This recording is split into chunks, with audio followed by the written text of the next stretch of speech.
جی السلام علیکم۔ جی میں حماد احمد بات کر رہا ہوں۔ 5-6 دن پہلے میں نے ایک چھوٹی سی ویڈیو بنائی تھی اپنے دوستوں کے لیے، اپنے بہن بھائیوں کے لیے، اپنے بزرگوں ماؤں کے لیے اور تمام سننے والوں کے لیے۔ اس کا مقصد یہ تھا کہ کوئی اچھی چیز شیئر کی جائے، وہ اس میں جو شیئر کروں اس میں اللہ تعالیٰ مجھے بھی اور آپ سب کو بھی توفیق دے کہ ہم اچھے عمل کریں۔ تو آج جو ہے ہم تدبیر کے اوپر بات کریں گے۔ اس میں شعر جو ہے علامہ اقبال صاحب کا ہوگا اور نیچے جو تفصیل میں آپ کو سارا قصہ سناؤں گا وہ حضرت مولانا جلال الدین رومی رحمۃ اللہ علیہ کا صاحب کا ہوگا۔ تو علامہ اقبال صاحب فرماتے ہیں کہ حسن تدبیر سے جاگ اٹھتا ہے قوموں کا نصیب، کبھی بدلتی نہیں تقدیر ارمانوں سے۔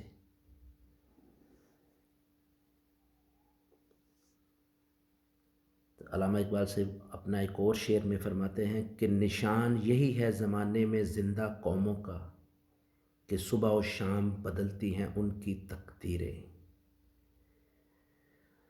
ہمیں بھی چاہیے کہ زندہ قوموں کی طرح ہم اللہ سے دعا کریں اور خوب محنت کریں۔ یقین کیجئے گا خدا وہی دے گا جو آپ محنت اور مشقت کرتے ہیں۔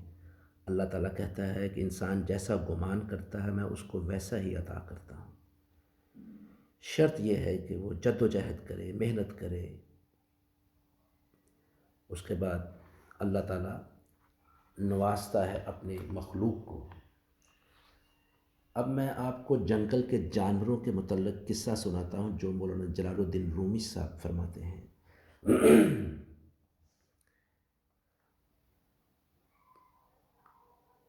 اس میں خرگوش اپنی تدبیر سے جنگل کے بادشاہ کو جو کہ شیر ہے کیسے مار ڈالتا ہے، جب کہ خرگوش کی طاقت شیر کے سامنے نہ ہونے کے برابر، لیکن عقل سمجھ اور تدبیر سے طاقتور شیر کو خرگوش نے ہلاک کر دیا۔ اب میں اس کی تفصیل نیچے آپ کو شیر اور خرگوش کی سناتا ہوں۔ قصہ کچھ ایسے تھا کہ شیر جنگل میں روزانہ کسی نہ کسی جانور کو مارتا اور کھا جاتا۔ جانور بہت پریشان ہوا کرتے تھے اور کتنے کتنے دن سہمے رہتے تھے۔ ایک دن سب جانوروں نے ایک جگہ بیٹھ کر فیصلہ کیا کہ شیر سے ہم بہت تنگ آ چکے ہیں، کچھ ایسا کیا جائے کہ یہ خوف و ہراس ختم ہو جائے۔ سوچ بچار کے بعد سب جانوروں نے فیصلہ کیا کہ ہم روزانہ کی بنیاد پر اپنے اپنے خاندان کا ایک فرد شیر کو خود اس کے پاس دے آیا کریں گے۔ پھر سب مل کر شیر کے پاس گئے اور اس کو تفصیل بتائی، لیکن شیر نے کہا تو کوئی مکر کر رہے ہو، میں تمہاری باتوں میں آنے والا نہیں۔ سب جانوروں نے بڑی یقین دہانی کروائی، آخرکار شیر مان گیا۔ اس طرح ہر جانور شیر کو اپنا حصہ وہاں پہنچاتا رہا اور شیر بھی خوش تھا اور ان کا سلسلہ اور معاملے بڑے سموتھ ہو گئے۔ خوف و خراس کافی حد تک ختم ہو گیا۔ اور جب اسی طرح جب خرگوش کی باری آئی تو وہ گھر سے نکل نہیں رہا تھا۔ سب جانور پریشان تھے کہ خرگوش دیر کیوں کر رہا ہے۔ تھوڑی دیر کے بعد خرگوش اپنے گھر سے نکلا اور بڑا چہرہ جو تھا سنجیدہ چہرہ بنا کے کہا یہ ظلم کب تک چلتا رہے گا، اب بہت ہو گئی ہے، ظالم کے سامنے کھڑا ہو جانا چاہیے۔ سب جانور یک زبان بولے تو پاگل ہے؟ ہم میں سے بہت بڑے بڑے جانور خاموشی سے اپنا حصہ دیتے رہے، تمہیں کیا ہو گیا ہے؟ تم کیا کرنے والے ہو؟ جلدی جاؤ وہاں اپنا حصہ لے کے جاؤ۔ ادھر دوسری طرف شیر بھوک کی وجہ سے بہت غصے میں تھا۔ خرگوش بہت دیر کے بعد راستے پر چل پڑا اور خرگوش نے ایک تدبیر سوچی کہ شیر کو کیسے مارنا ہے۔ خرگوش آہستہ آہستہ شیر کی طرف بڑھ رہا تھا۔ خرگوش سے سب جانور پوچھ رہے تھے تمہارے پاس کیا تدبیر ہے، کچھ ہمیں بھی بتاؤ۔ خرگوش نے کہا جو پلاننگ میں نے بنائی ہے، جو تدبیر میں نے سوچی ہے، ہو سکتا ہے میری وجہ سے تم سب مصیبت سے بچ جاؤ۔ باقی جانوروں نے کہا اپنے آپ کو خرگوش کے رتبے پر رکھ، اپنی قد کاہٹ دیکھو، اپنی جان دیکھو، تجھ سے بڑے جانور یہ خیال اپنے دل میں نہیں لائے۔ خرگوش نے کہا مجھے الہام ہوا ہے، ایک کمزور کی سمجھ میں مضبوط رائے آ گئی ہے۔ اس نے پھر آگے مثالیں دینی شروع کر دی باقی جانوروں کو کہ اللہ نے جو کچھ شہد کی مکھی کو سکھایا ہے، شیر اس سے قاصر ہے۔ اللہ نے جو کچھ ریشم کے کیڑے کو سکھایا ہے، وہ ہاتھی نہیں جانتا۔ اب باقی جانور خرگوش کی باتیں سن رہے تھے اور وہ چلتے چلتے دلیلیں دے رہا تھا۔ سب جانوروں نے کہا ہمیں بھی وہ راز بتا۔ خرگوش کہنے لگا ہر راز کہنے کے لائق نہیں ہوتا۔ پھر آگے مولانا صاحب فرماتے ہیں کہ سفر سونا اور اپنی منزل مقصود کے بارے میں لب کشائی نہ کر۔ سفر سونا اور اپنی منزل مقصود کے بارے میں لب کشائی نہ کر، اس لیے کہ ان تینوں کے دشمن بہت ہیں۔ اگر اپنا راز کسی سے کہہ دیا تو وہ راز نہیں رہے گا۔ خرگوش نے اپنی رائے نہ بتائی، شیر کے پاس جانے میں خود تاخیر کی۔ باقی سب جانور پیچھے رہ گئے، صرف خرگوش شیر کے پاس پہنچا۔ شیر نے کہا کیا وجہ ہے کہ تم دیر سے آئے ہو؟ میں نے بڑے بڑے جانوروں کو چیر پھاڑ دیا ہے، ہمارے حکم کو کیسے ٹال دیا تم نے؟ خرگوش نے کہا جان کی بخشش چاہتا ہوں، میرا ایک عذر ہے، اگر تو اجازت دے تو کہوں۔ تو بادشاہ ہے اور میں غلام۔ شیر بولا جلدی بتاؤ، تم بادشاہوں کے سامنے دیر سے آئے، تجھے مار دینا چاہیے۔ خرگوش نے کہا بادشاہ سلامت، میں آپ کی طرف اپنے ساتھی کے ساتھ آ رہا تھا کہ راستے میں ایک شیر نے ہم دونوں کو پکڑ لیا اور ہم پہ جپٹا۔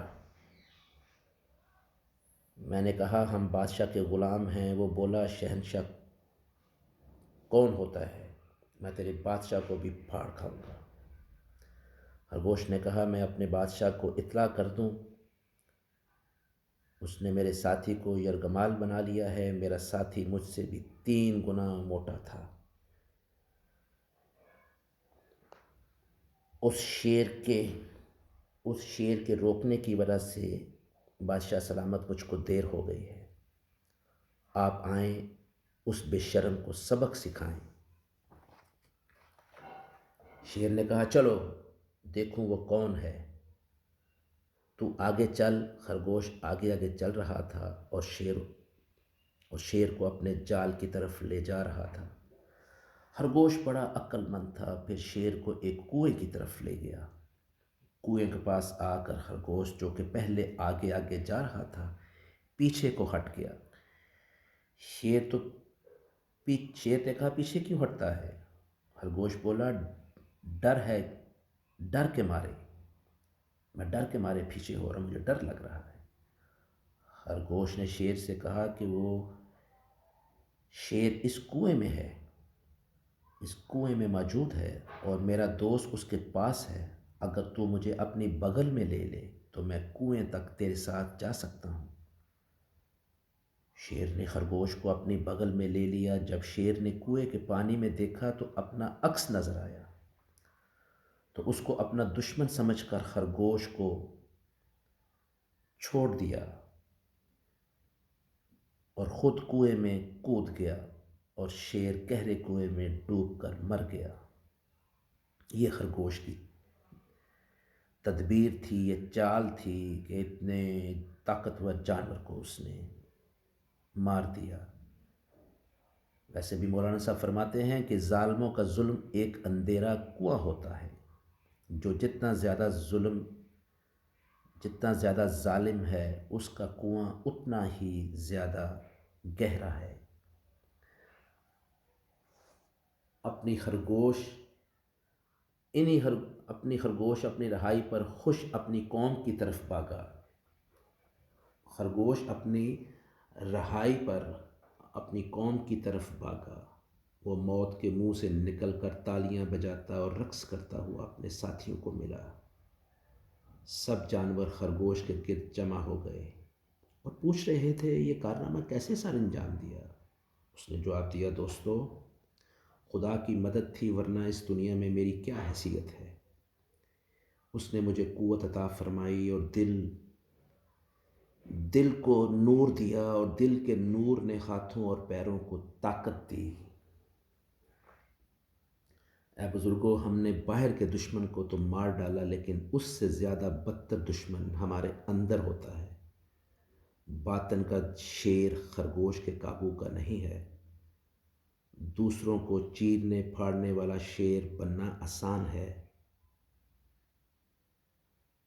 شیر دراصل وہی ہے جو خود کو شکست دے تاکہ اللہ کی مدد سے اللہ کا شیر بن جائے اور نفس اور اس کے فرعون سے نجات پائے۔ ایک چھوٹے سے خرگوش نے اپنی عقل اور ذہانت اور تدبیر سے طاقتور شیر کو مار ڈالا۔ ہماری دعا ہے اللہ ہمیں بھی عقل عطا فرمائے اور ہمیں اچھے عمل کرنے کی توفیق دے۔ حضور پاک صلی اللہ علیہ وآلہ وسلم کی حدیث مبارک بھی ہے کہ بیوقوف ہمارے دشمن ہیں اور عقل مند ہمارے دوست ہیں۔ اپنا خیال رکھیے گا اور اس کو آگے بھی شیئر کیجیے گا اگر آپ کو پسند آئے، تاکہ لوگوں تک یہ بات پہنچ سکے کہ صرف تقدیر کے اوپر مت بیٹھے رہیں، تدبیر بھی کریں، محنت بھی کریں، مشقت بھی کریں۔ پاکستان زندہ باد۔